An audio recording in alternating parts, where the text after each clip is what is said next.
We are right at 11:30. I am sure that a couple more folks are going to join us, but I'll go ahead and kick things off if that's okay with everybody. Thanks for being here. My name is Ben Underwood. I am serving as chapter president of AFP Western North Carolina. Thank you very much for the honor of serving as your chapter president. Really excited about today's program with Richard Perry. But before we get to that, I just wanted to offer a few quick announcements. First of all, as you can tell, we are meeting virtually today. We had hoped to return to in-person programming with this event, but developments with the Delta variant of COVID convinced us that that was not a wise course of action. And I can share with you all that the board of AFP Western North Carolina voted today to remain virtual for programming for the rest of the year. We'll reevaluate that decision if circumstances change, but at the current time, that's our thinking. So happy to continue to engage virtually. Look forward to the day when we can get back together in person. I also want to acknowledge our September program, which will be the third Wednesday in September. We're going to have a speaker from Pursuant discussing how to leverage data to help us capture major gift opportunities. That's will be another great major gift presentation. So please mark your calendars for that.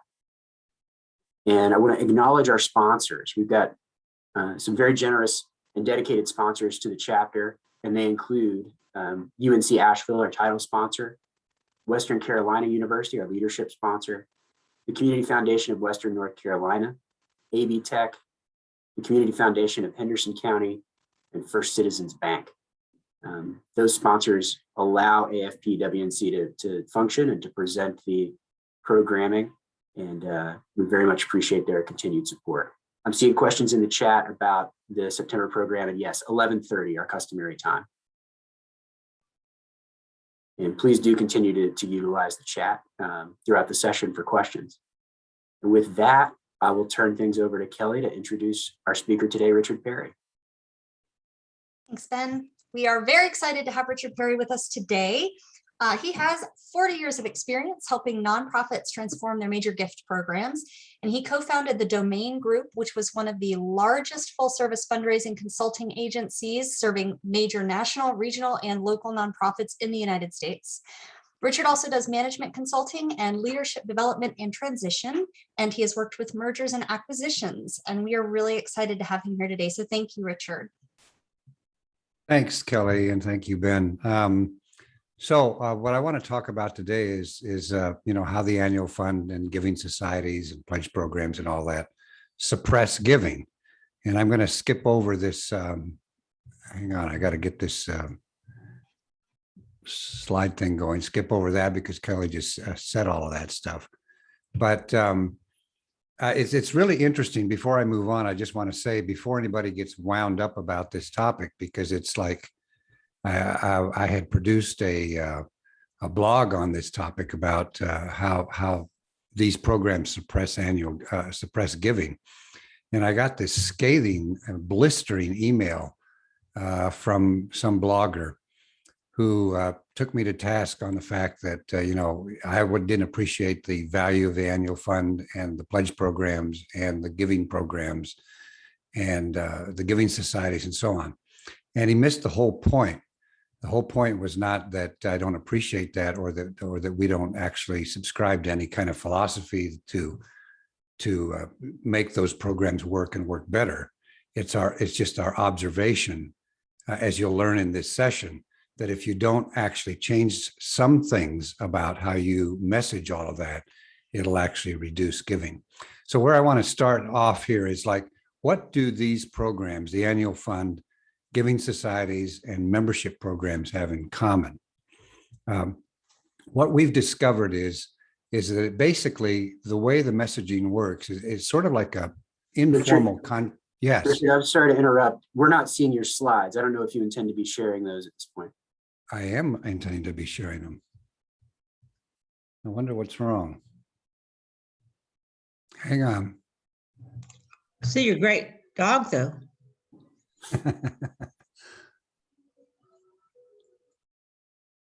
wonder why it stopped sharing. All right, hang on. Let me just start over here.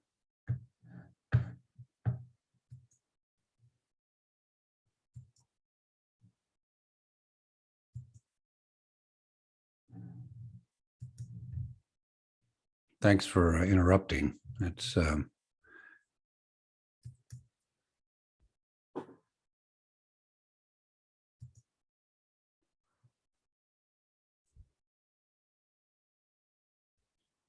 now, can you see it? Yes, but I think we're seeing the screen that has the behind the scenes rather than the full screen. All right, here we go. How's that? Fantastic. All right. So what do these programs, the annual fund giving societies, membership programs, and all of that stuff, what do they have in common? It's basically like an informal contract that basically tells the donor that all that is needed for the annual fund, for the pledge, for the for whatever the agreement is, the giving society, that all that is needed is giving a certain amount, either annually or monthly or whatever we've agreed with the donor to give. And what happens as a result of that is that it actually sets the expectation on the part of the donor that that's all that's actually needed. Now, we came on this discovery years ago as we were analyzing donor files. And what we do is we look at, and these are donor files of very large national and international organizations, as well as small local organizations from all the sectors, public, media, arts, health, medical, religious, all of these sectors. And we started looking at the files of membership programs or annual fund givers and pledgers and all that stuff. And what we discovered was that these donors are just giving the same amount over and over and over again. And this is sort of like a snapshot of what that looks like. For instance, so this is an actual little snapshot, a very small snapshot of a portion of some analysis of an actual client that has a giving society that has a $5,000 membership, giving society, a joining fee or whatever the amount is, the annual amount. And you see there, I've just highlighted in the yellow where the number changes. But you see that it's very infrequent that it changes. Now, if we had a lot more time, I'd show you a whole number of other files that show this. In particular, membership programs for the United Way. We do all the major gift training for United Way worldwide. And you look at all those files from all these United Ways everywhere. And their Tocqueville Society, which is their giving society, is $10,000 a year. And you see scores and scores of donors, 10, 10, 10, 10, 10, 10, 10, 10. And the result of all of that is that you have very high capacity, high inclination donors that actually think that's all we've got to do. And so that's the problem. And we see this in public media, Indianapolis Symphony, New York City Ballet, small rescue missions, every single nonprofit we've worked with, when we look at the file, this same dynamic occurs. And basically it dawned on us that what's happening is that there's different language that needs to be inserted into the agreement with the donor or the relationship with the donor so that they understand that, in fact, this is just the beginning of our relationship. And I'm going to get into some more on what that all means. But I wanted also to take a little side trip on why donors give, and here's why. When you look at giving societies, pledge programs, the annual fund, and these types of strategies, membership programs, what it invariably has to do with, and you might argue with me about this, and we can talk about it during the question and answer period, So what you might argue with me about is it's like, well, it doesn't have to do with the actual cause of the nonprofit as much as it has to do with an amount and the benefits that the person then enjoys because of the amount they've given. Now, obviously, it has to do with the cause. So if you're giving $5,000 to your local food bank, or your, like one of our clients is Can Do Canines, which deals with dogs and animals, and you're really into that cause, and you give that membership fee or that Giving Society amount, you obviously are giving to the cause, but the language and messaging around that is related to the money. So what I wanted to do is kind of get into, just to go back into like, well, why is it that donors give? And we all know that the reason that they give is to make a difference. And basically the way that I look at it is like, donors give to actually solve a problem, a societal problem. And that's what your organization is doing in your community or in your region or whatever. But here's the thing, and here's a little logic here that goes with that. Without a societal problem to solve, there's no compelling offer. And one thing that we are very, very strong about is that you need a compelling offer to present to the donor. But if you don't have one, then there's nothing to present. I mean, without a compelling offer, there's nothing to present to the donor. And if you don't have something to present to the donor, there's not really a chance that any of your programs will actually match their passions and interests, which means that you won't be able to serve their passions and interests, which means there won't be a gift. I mean, that's how kind of the whole thing works.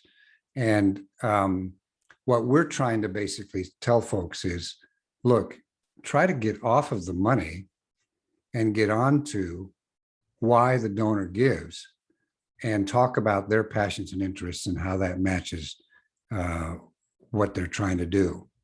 Another side point here is we get a lot of, we publish a lot of blogs and books and do a lot of webinars and things like that. And we get a lot of input from folks about, well, how do I get a donor to meet with me? And what we basically are saying to them is, well, when you have something of value to share with them, they'll probably want to meet with you. But if you don't, I mean, it's a clear sign that they don't want to meet with you because you don't have something of value to share with them. And so if the thing that we're trying to share is, well, it's time for your annual fund gift, or why don't you join our Giving Society, or by the way, why don't you become a pledge member? And obviously I'm being very simplistic about this, but if that's what it is, it's not of value because the person isn't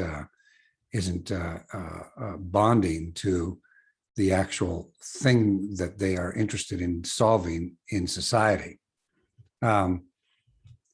On this topic, we see a whole bunch of attrition with donors because they don't really know that they're making a difference. And so on this chart here that I've put up on the screen, you see in orange, or that orange color, here's what the donor is saying. You made me aware, you asked me to help and said it would make a difference. I believed you and gave what I could. And then down in the blue, you told me my gift made a difference, so I want to help again. And then that whole thing goes around and around. We have such high donor attrition, so that the donors going away, and donor value attrition, where the donors give less over year, that, I mean, it's like 41% donor retention, which is a huge donor attrition problem. And oftentimes the value that donors give drops from year to year from between 40 and 60%, which means, and I'm going to show you some data on that in just a second, to make this point that we are not talking to donors about their passions and interests. Instead, we're talking to them about the money. And the money is a result of meeting passions and interests. And so that's kind of the nuance that I'm trying to insert here in terms of the messaging as it relates all of these programs. But if you don't tell the donor that they made a difference, you'll see in the red there, you didn't tell me my gift made a difference, so I gave somewhere else to make a difference. And that's kind of how it works.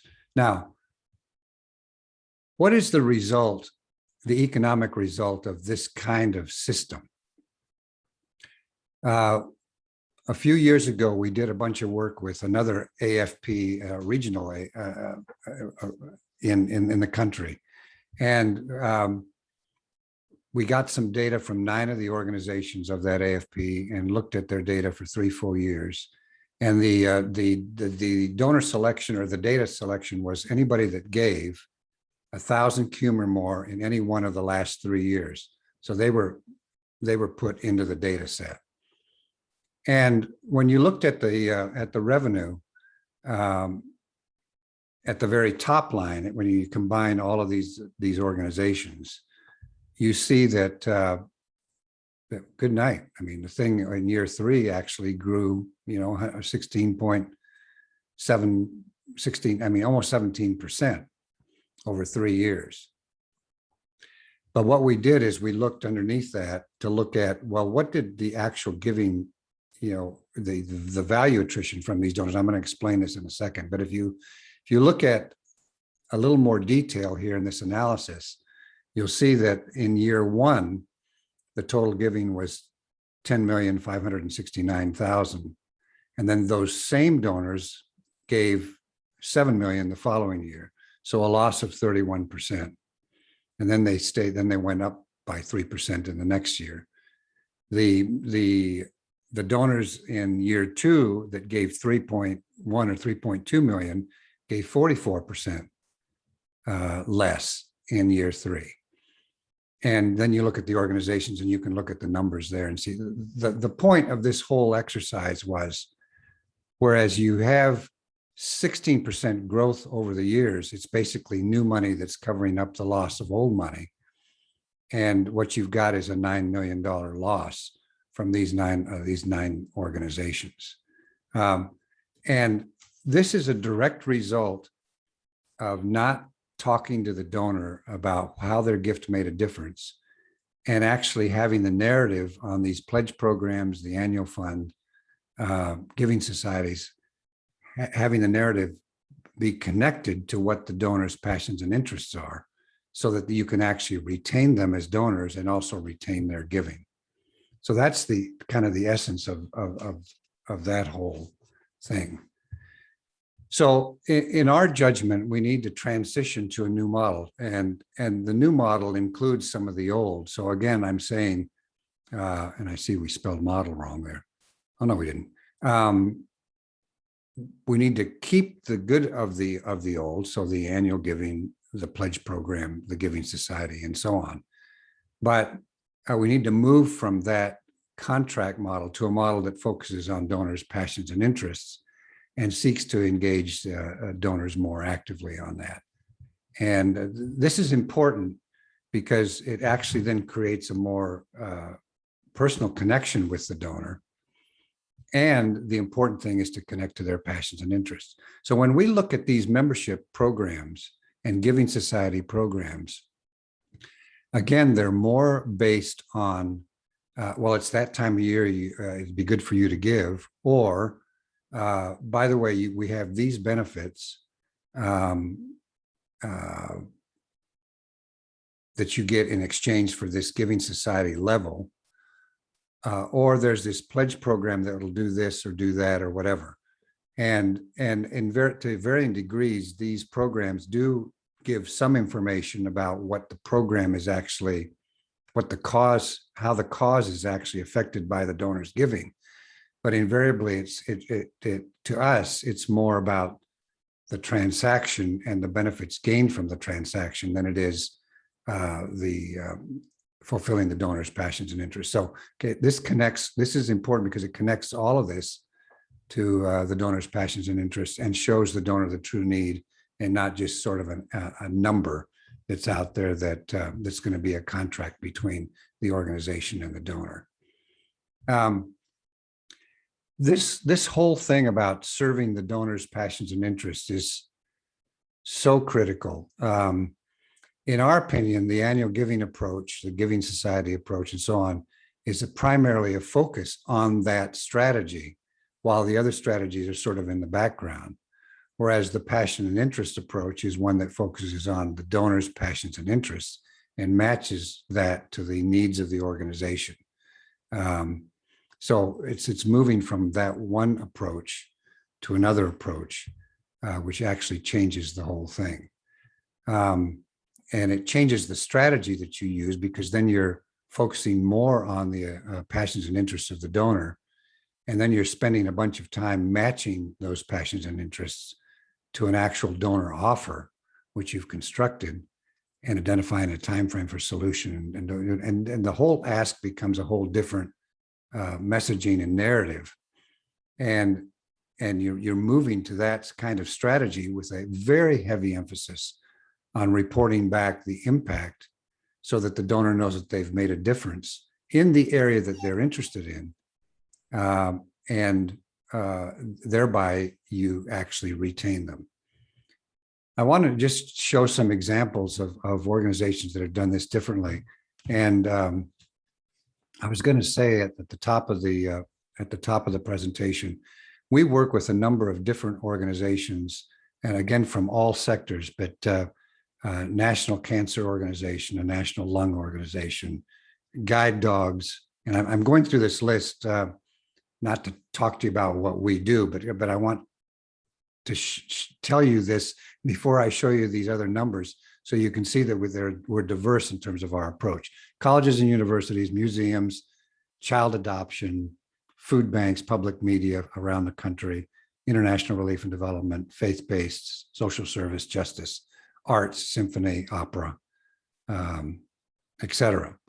So examples of doing it differently. Now, I don't have examples from each of those because I don't have enough space, but here's you see different contract lengths, most of them 2-year, some of them 3-year, one of them 4-year, and the different types of organizations down the left-hand side. So you could look down the left-hand side and basically say, well, here's who I am, but you can see the difference from year to year in terms of growth and revenue, because of switching this approach, so that you increase donor retention and you increase donor value retention. And the messaging in all of the pledge programs, membership programs, switching the annual fund to basically say, this is where we're starting, donor, in terms of our relationship. There's so much more that can be done during the year, and switching the conversation and the communication with the donor so that they can actually see that they are part of a dynamic relationship with the organization that is ongoing throughout the whole year, versus dependent on some gift to meet a requirement for giving.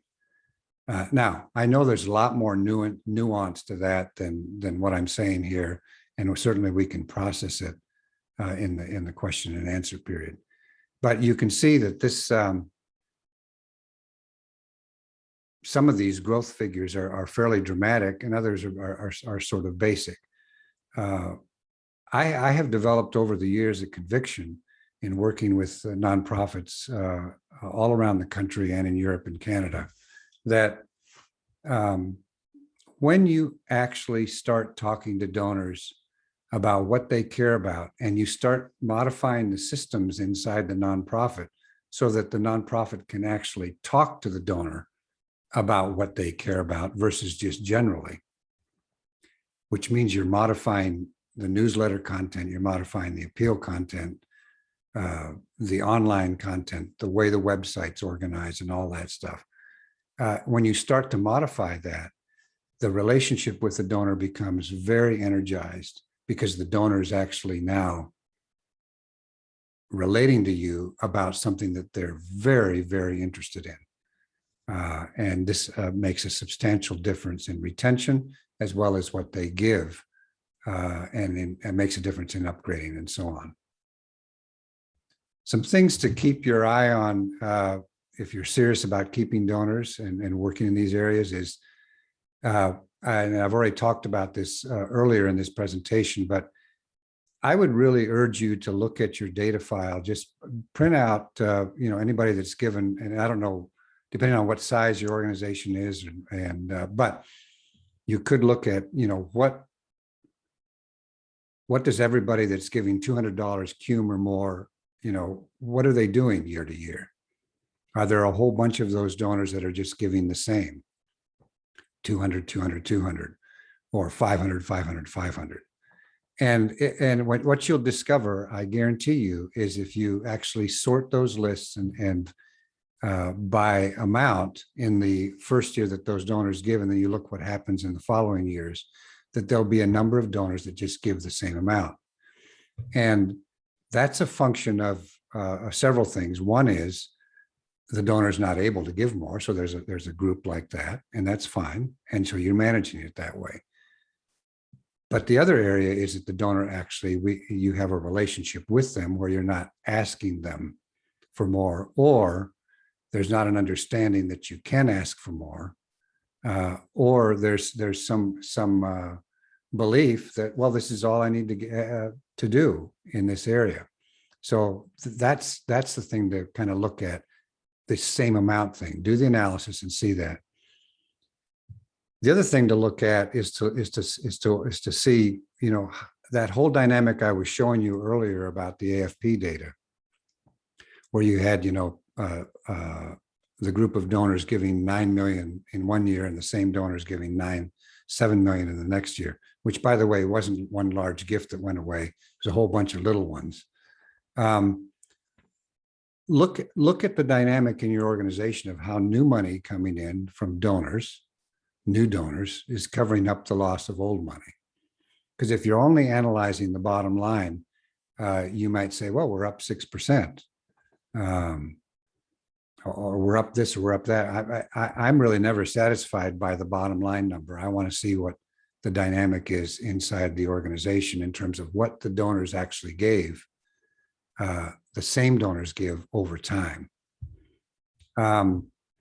Is there, I think to watch too, is there a focus in the organization on securing money from new donors versus keeping the old donors?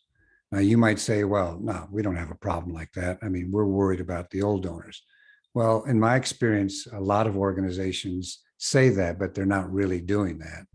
And so the focus is on, well, what new money can we get versus focusing on what old money can we keep?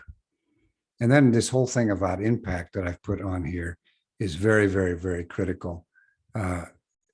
One of the main reasons that donors go away or give less is they don't know they made a difference.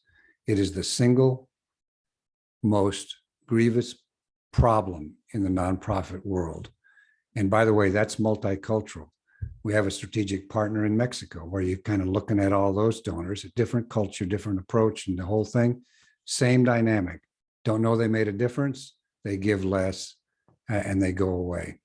It's just the same all around the world, everywhere we've been and worked with clients. It's the same thing. And you can see the logic of that if you don't actually know that your giving is making a substantial difference or any kind of difference in the area that you're interested in, you start to get discouraged and you start to wonder, well, why am I giving to this organization? And you go somewhere else to make a difference. It's a very, very critical thing to keep looking at. I want to talk about one more area before we move to questions here. And that's this whole area of a donor pipeline. And this has been something that we here at Veritas have kind of gotten really more energized about. And I'll draw the relationship to this whole topic in just a second, but this is pertinent.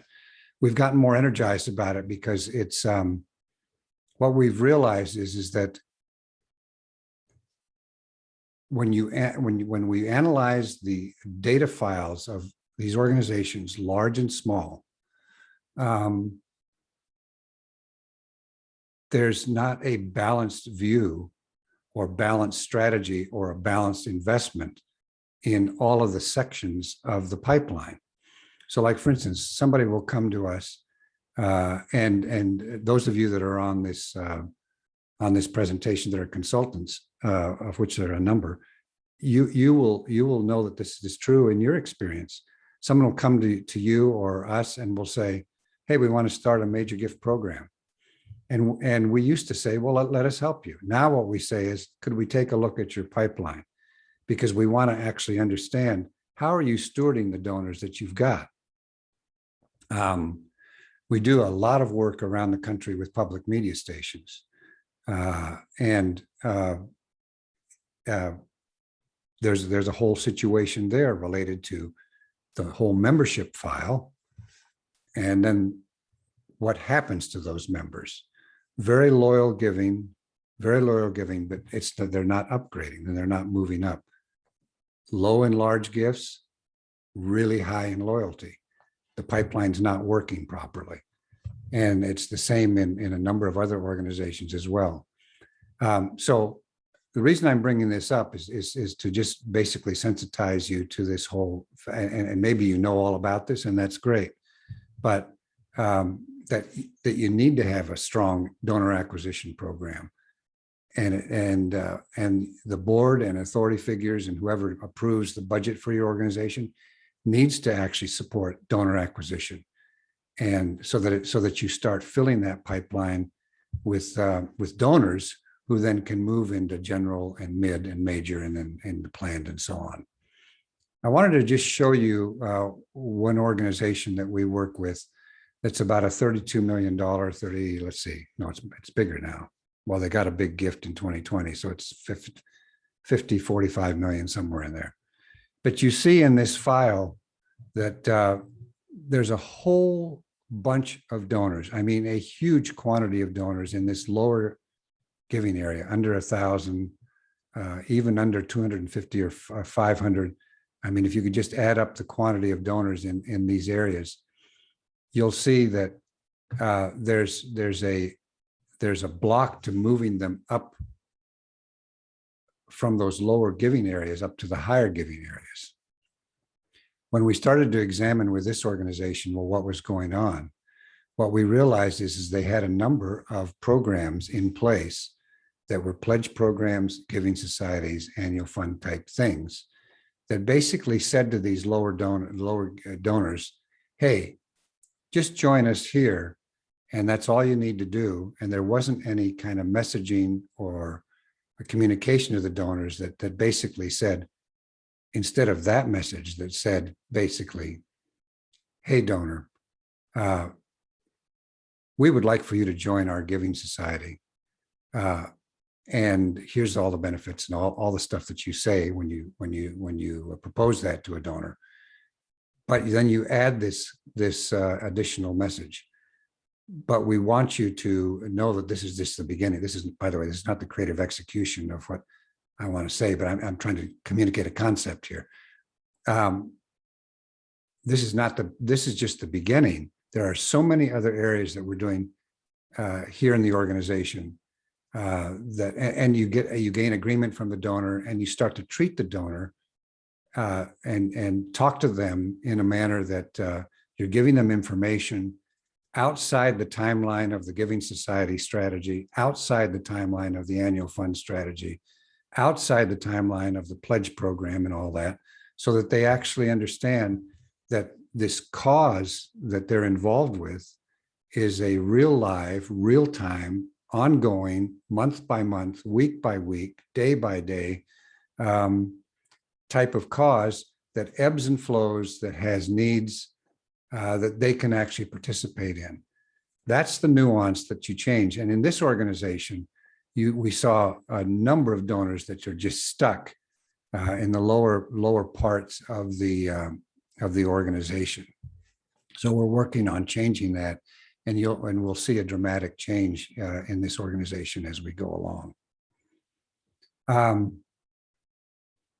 All right, I want to just stop here and to take some questions and be glad to get into whatever you would like to talk about. Terry, you had put a good question in the chat. Would you like to ask that one? Sure. Do you feel like the current news, event cycle, and social media topics can influence the giving activity and the results, and they can actually stimulate additional giving?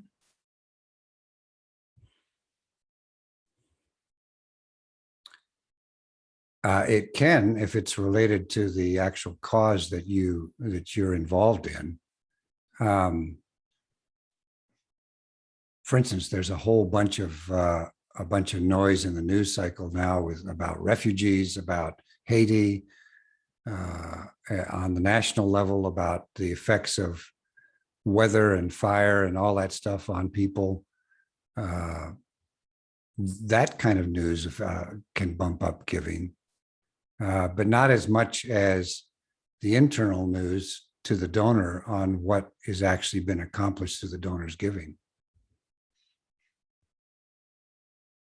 Okay, so do you feel like if there are stories, let's say about homelessness in the news, should you communicate in your donor newsletters the strides that you're taking to resolve homelessness or create affordable housing solutions and the impact that it's having within our region? Yeah, I mean, so I presume that maybe you're part. Are you part of a homeless?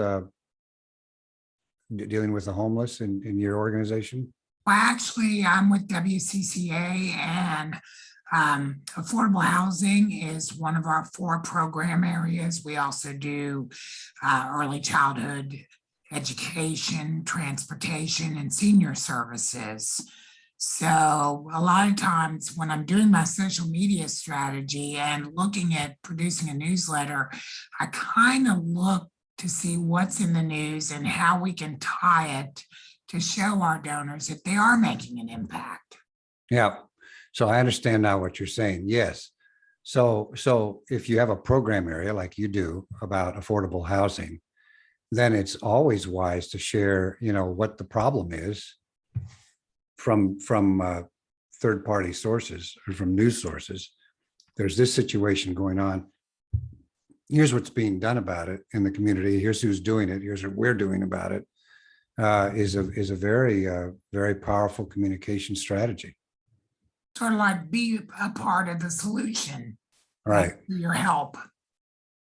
Right. Mm-hmm.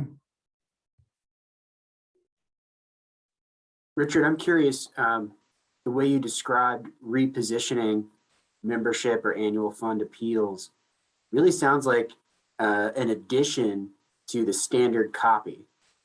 And I'm wondering if it's really that simple to start to recast that relationship with the donor. Is there more to it than that?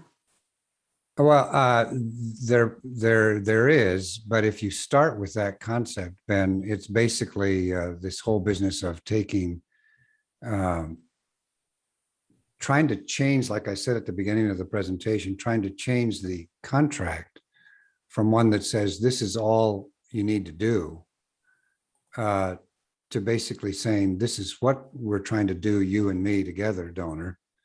And this is just the beginning of our relationship. And it could sound something like this. So let's say you're the donor and I'm the insider. Hey, Ben, really appreciate your annual. I've noticed that you've been giving annually to our organization the last years, $5,000. And there's just been a lot that's been accomplished. Now, in talking to you, Ben, I've noticed that one of the things that you're really, really interested in is economic development, and with a special economic development in the local communities, and with a special focus on single moms with children. And what I would like to be sharing with you during this coming year is specific things that we're doing in this area, and presenting other opportunities for us to together, you and our organization, to solve this problem here in Asheville, or whatever, so that it changes the narrative from, well, just give your 5,000. And by the way, I've also researched the fact that you are a high capacity, high inclination donor.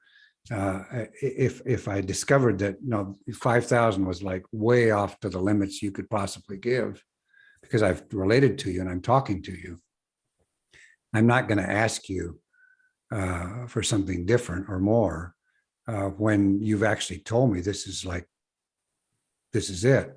But if you're a higher capacity or high inclination donor, or one that can give more than you're currently giving, then I'm going to talk to you that way. And that's what we're trying to say, is to change that narrative to this, to a more dynamic, time limitless Mhm. thing. And it's almost that simple. I mean, but you got to look at all your communication strategies and what you're doing as you're going along. And as you change it, the numbers really do change. I mean, it's unbelievable how it changes. Richard, the slides you had up a minute ago showed within that particular organization a little over 100,000 donors. That you don't need to go back to it, but that's the one I'm thinking of. The one you have up now showed a little over 100,000 donors that give $100 or less. Among a group that large, how do you determine who cares about, to use your example, economic development and the plight of single mothers?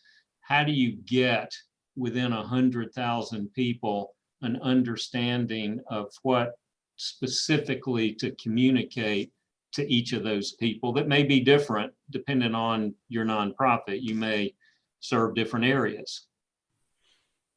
First of all, that was Alex talking, right? It's John. John, sorry, John.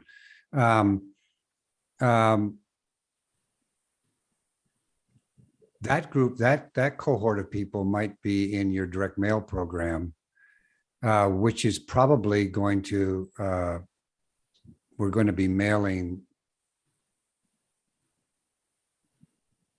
12 to 18 times a year. And we're going to be mailing about different topics and different subjects, which are those program categories and areas. And the donors are going to self-select based on what they are interested in. Because they, let's say that there's a donor in that 75 to 999 area where you know, in 2018 there's 7,500 donors. That of the 5 program categories, they're only interested in this one.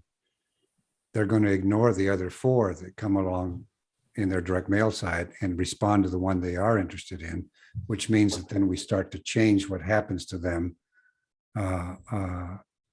in future solicitations. That plus surveys, and as they move up into mid-level, there's more a combination of high touch and direct marketing that occurs with those donors. Does that answer the question? Sort of. It's a tough question to answer. I didn't mean to make it sound like, yeah, sort of that answered it. It did answer it.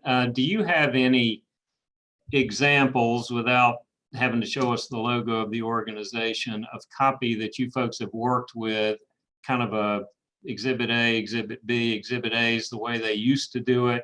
Exhibit B, same organization.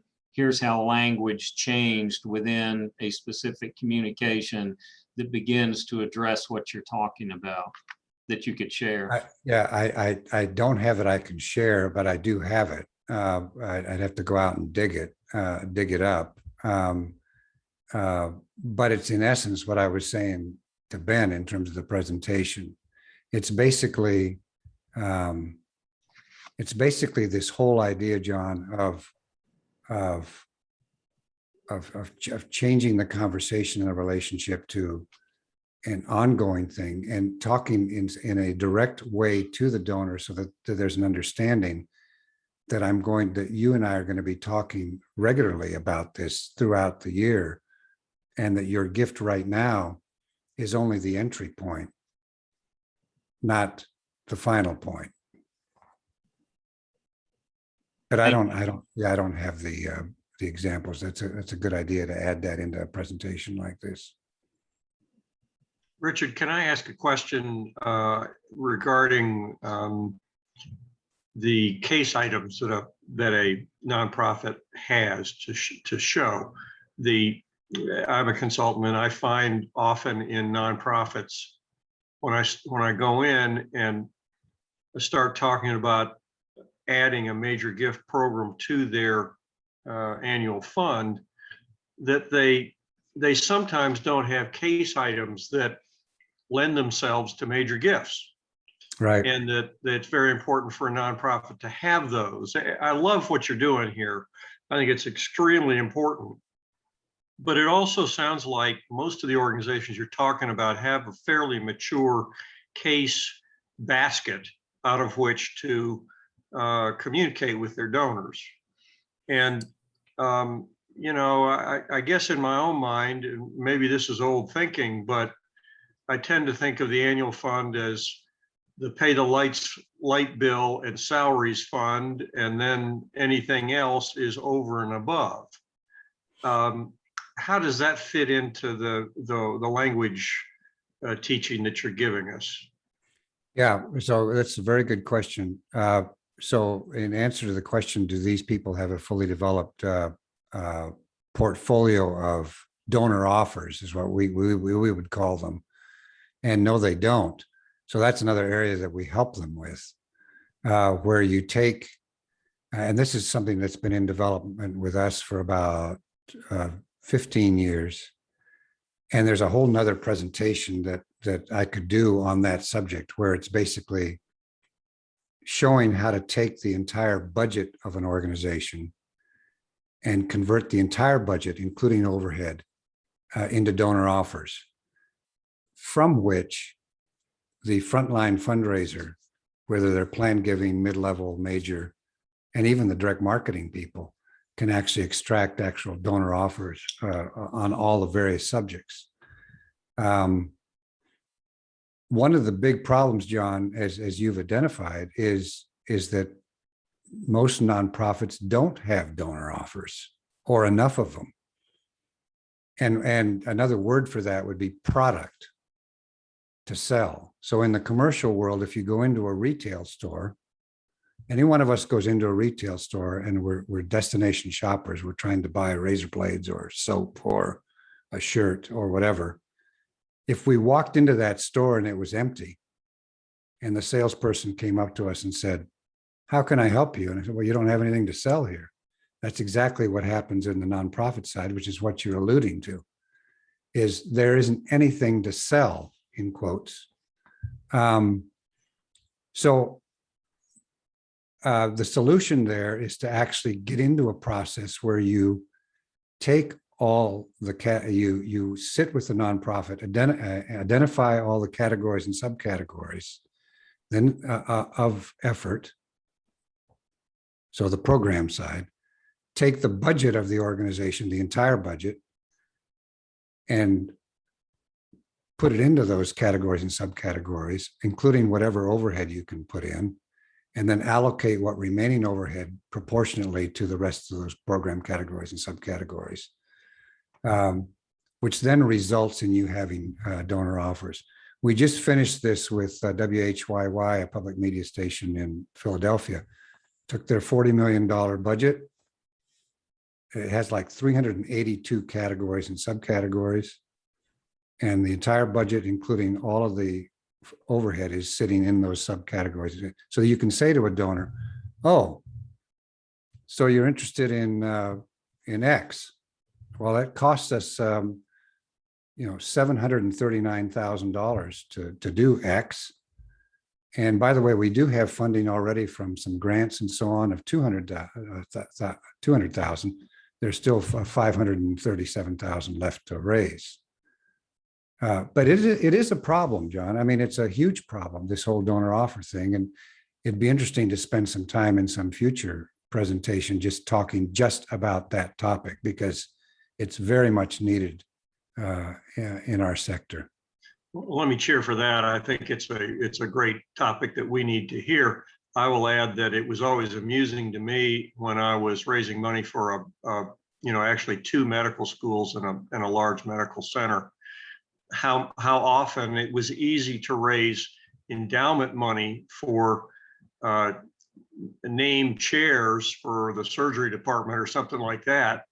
And then you get into other nonprofits that don't think that way, and it's never done. but we did it Right. all the time in a major medical environment. Yeah, I mean, I think when you think about what a budget of a nonprofit is, it's essentially the financial basis for getting some good done in a specific area. Well, what are you trying to do? Well, we're trying to do this stuff. Well, what does it cost? Well, I don't know. But you know what? If you just give some money to us, you know, we'll see that we keep doing a bunch of good. That's sort of satisfying, but it's not as satisfying as being a little more specific, a lot more specific. Okay, thank you. Mhm.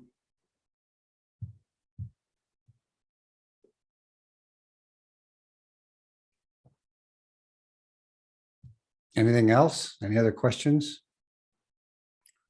I have a question.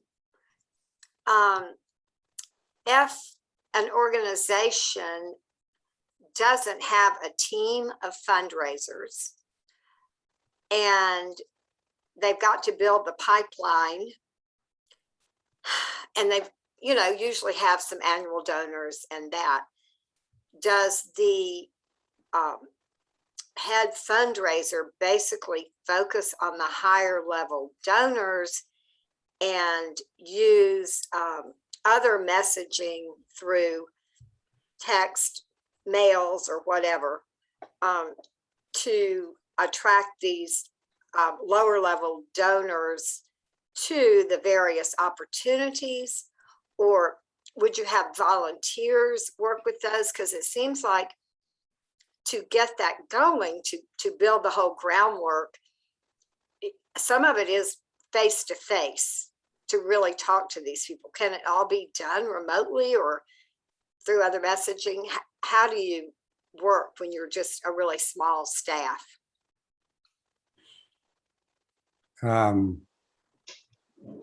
Well, you obviously have to assign the high value donors to the actual person that has the time to go do it. But here's another dynamic that we've discovered over the years is when you analyze, even in a smaller organization, the value attrition that is occurring in the organization. In other words, here's 500 donors that gave, let me see, 500 donors that gave 500,000 one year.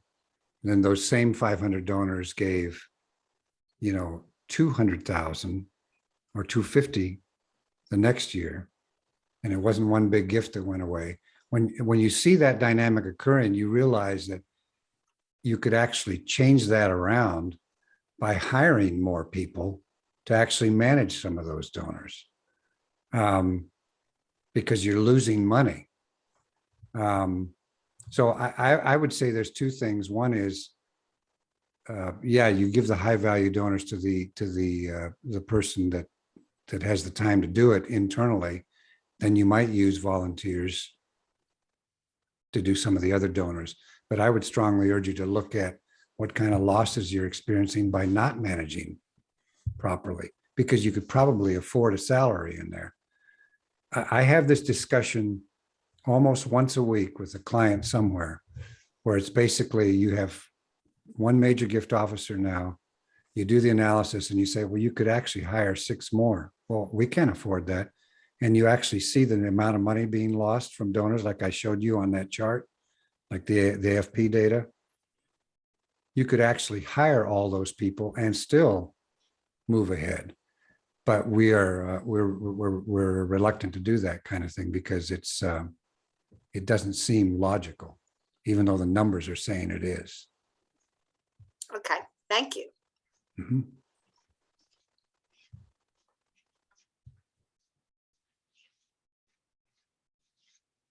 Richard, a question came through in the chat about adjusting the narrative to inspire more board giving.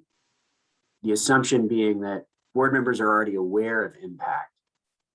Do you have any guidance about applying your thesis today to board members in particular? Yeah, it's interesting. I just wrote a blog on board members. That's coming out September 1, but it's like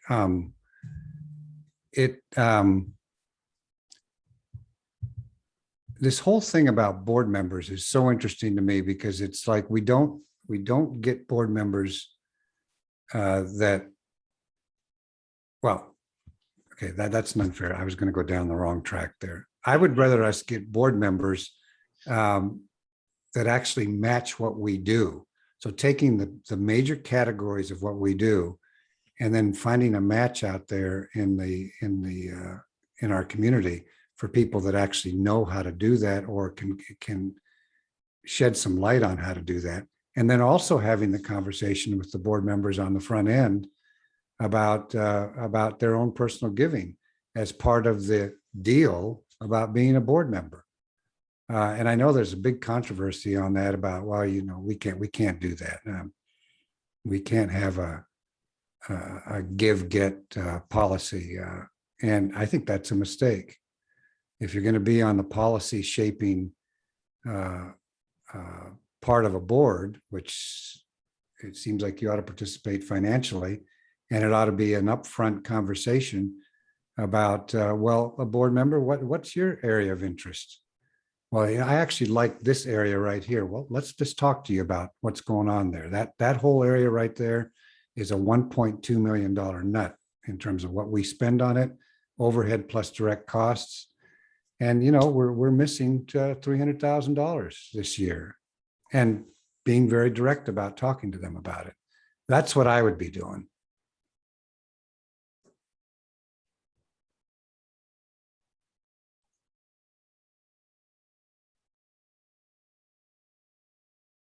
Thanks for that, Richard. We've got just a couple minutes. Any final questions for Richard? Ben, a quick question for you, if we could. I see this is being recorded. Are you going to be able to share it so that we can share it with the rest of our team? Yes, sir. Everyone who's registered will receive a link to the recording. Okay, thank you.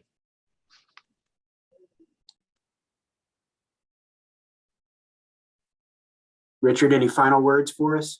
The final word would be, I would really just strongly urge you, each of you, to start working on this.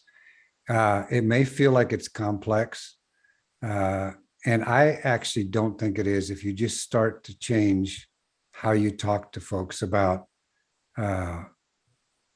these programs, and that where we're starting, donor, is a starting place. And I'm going to be talking to you about your area of interest, which, by the way, you've got to then ask them what it is.